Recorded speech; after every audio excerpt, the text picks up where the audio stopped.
હું જીતેન્દ્ર સૌજીભાઈ વાઘાણી ઈશ્વરના નામે સોગંદ લઉં છું કે ઈશ્વરના નામે સોગંદ લઉં છું કે કાયદાથી સ્થાપિત ભારતના સંવિધાન પ્રત્યે કાયદાથી સ્થાપિત ભારતના સંવિધાન પ્રત્યે હું હું સાચી શ્રદ્ધા અને નિષ્ઠા ધરાવીશ. સાચી શ્રદ્ધા અને નિષ્ઠા ધરાવીશ.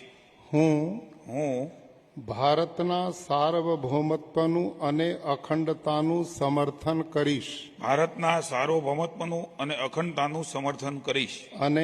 અને હું હું ગુજરાત રાજ્યના મંત્રી તરીકેના ગુજરાત રાજ્યના મંત્રી તરીકેના મારા કર્તવ્યો શ્રદ્ધા અને અંતઃકરણપૂર્વક બજાવીશ શ્રદ્ધા અને અંતઃકરણપૂર્વક બજાવીશ. અને ભય કે પક્ષપાત રાગ કે દ્વેષ વિના તમામ લોકો સાથે સંવિધાન સંવિધાન